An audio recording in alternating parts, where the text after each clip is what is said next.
नमस्ते। 20,000 रुपए से कम में एक शानदार डेस्कटॉप कंप्यूटर बनाना सुनने में थोड़ा मुश्किल लगता है ना? लेकिन आज के इस एक्सप्लेनर में हम ठीक यही करने वाले हैं।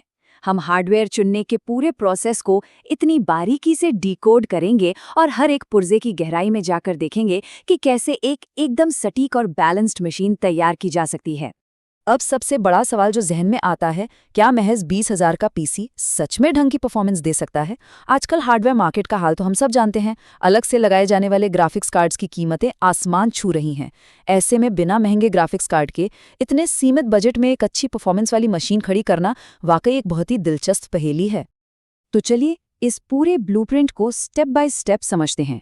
सबसे पहले बात करेंगे 20 के पीसी चैलेंज की, फिर सीपीयू और इंटीग्रेटेड ग्राफिक्स पे नजर डालेंगे। उसके बाद सही मदरबोर्ड का चुनाव, मेमोरी और स्टोरेज की ज़रूरतें समझेंगे और आखिर में देखेंगे हमारा फाइनल बजट बिल्ड।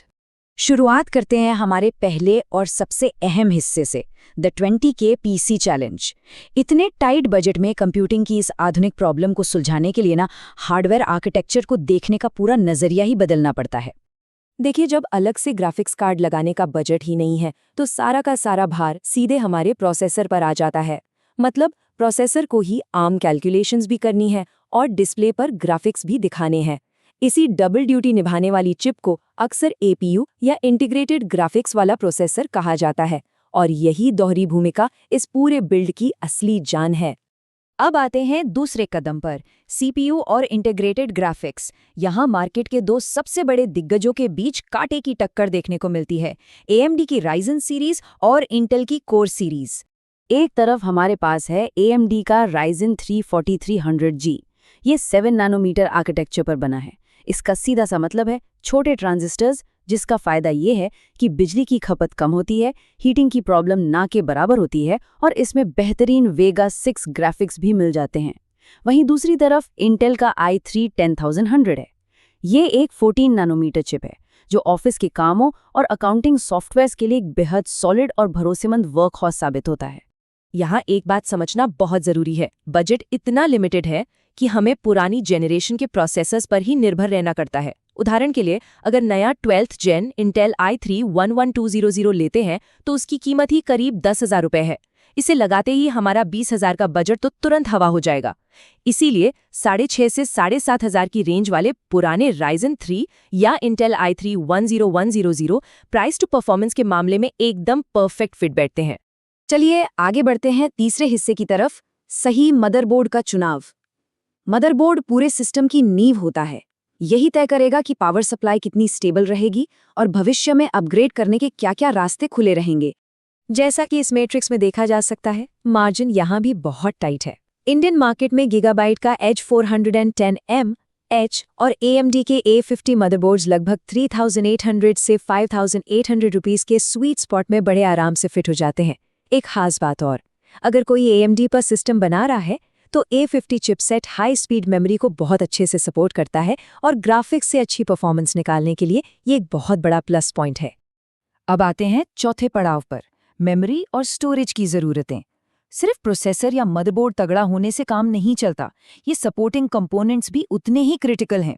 अगर यहाँ गलत चुनाव कर लिया तो सिस्टम में भयंकर डेटा बॉटलनेक्स आ सकते हैं। यहाँ एक बात बिल्कुल गांठ बांध लेने वाली है, डुअल चैनल मेमोरी का इस्तेमाल करना कोई चॉइस नहीं बल्कि एक सख्त ज़रूरत है। होता क्या है कि इंटीग्रेटेड ग्राफिक्स के पास अपनी कोई अलग से वीडियो मेमोरी यानी VRAM नहीं होती। वे सिस्टम की मेन रैम को ही इस्तेमाल करते हैं। ऐसे में एक सिंगल रैम स्टिक की जगह 2 समान रैम स्टिक्स लगाकर डेटा ट्रांसफर की बैंडविड्थ को दोगुना करना बेहद आवश्यक हो जाता है। और एक हैरान करने वाला फैक्ट बताऊं?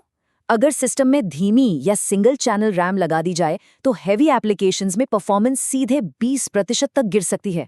जी हाँ, 20%। ये प्रोसेसर की अल्ट्रा फास्ट इंटरनल मेमोरी यानी L3 कैश को बुरी तरह इफेक्ट करता है। इसलिए कम से कम 2666 मेगाहर्ट्ज या 3200 मेगाहर्ट्ज स्पीड वाली रैम ही चुनना समझदारी है। अब बात करें स्टोरेज की तो मार्केट में NVMe ड्राइव्स मौजूद हैं जो 2400 मेगाबाइट्स प्रति सेकंड की तूफानी स्पीड देती हैं, लेकिन उनकी कीमत भी 6,000 रुपये के पार जा सकती है। इसके उलट एक SATA SSD सिर्फ 1,820 रुपये के आसपास आसानी से मिल जाती है। सच कहे तो रोजमर्रा के ऑफिस के कामों या वेब ब्राउजिंग में स्पीड का यह फर्क शायद ही कभी महसूस होता है, तो बचे हुए पैसों को किसी और जरूरी पुर्जे पर लगाना ज्यादा बेहतर फैसला है। अब आ गए हैं हम 5वें और सबसे दिलचस्प हिस्से पर, हमारा फाइनल बजट बिल्ड। वक्त आ गया है कि इन सभी कंपोनेंट्स को एक साथ जोड़कर देखें कि असल दुनिया में ये मशीन आखिर दिखेगी कैसे। बजट का ये जो एलोकेशन है ना, इसे बहुत ही नाप तौल कर किया गया है। जैसा कि हम देख सकते हैं, बजट का सबसे बड़ा हिस्सा प्रोसेसर और मदरबोर्ड में जा रहा है, लेकिन इसके बावजूद मेमोरी, स्टोरेज और पावर सप्लाई के लिए पर्याप्त पैसे बच जाते हैं। इस तरह का स्मार्ट एलोकेशन ही वो चाबी है जिससे इतने कम बजट में भी एक जबरदस्त और सक्षम सिस्टम खड़ा किया जा सकता है। तो आखिरकार नतीजा क्या निकला? एक पूरी तरह से संतुलित महज 19,053 रुपए का कॉन्फ़िगरेशन। इसमें हमें मिलता है Intel core i3 processor, gigabyte का मदरबोर्ड, 8 GB रैम, 256 GB की SSD और 450 वॉट की पावर सप्लाई। ये बिल्ड विशेष रूप से उन ऑफिस एनवायरनमेंट्स के लिए एकदम परफेक्ट है, जहां सिस्टम का ठंडा रहना और बिना किसी रुकावट के अकाउंटिंग सॉफ्टवेयर्स का सालों साल चलना सबसे ज्यादा मायने रखता है। देखिए, सिर्फ आज की ज़रूरतें पूरी करना ही काफ़ी नहीं है। थर्मल एफिशिएंसी और भविष्य में अपग्रेड करने की गुंजाइश भी एक बजट कॉन्शियस प्रोफेशनल के लिए बहुत मायने रखती है। और अगर इस बिल्ड में कोई AMD का रास्ता चुनता है तो वहाँ एक अलग ही लेवल का फ़ायदा देखने को मिलता है। ये फ़ायदा है प्लेटफॉर्म की लंबी उम्र का। AMD के AM4 जैसे लंबे समय तक चलने वाले सॉकेट को चुनना एक बहुत ही शानदार फ्यूचर प्रूफ इन्वेस्टमेंट है। इसका मतलब है कि आज अगर कोई Ryzen 3 4300G से शुरुआत करता है, तो भविष्य में इनकम और ज़रूरत बढ़ने पर अपना मदरबोर्ड बदले बिना ही सीधे Ryzen 7 5700X जैसे बेहद पावरफुल प्रोसेसर पर अपग्रेड कर सकता है।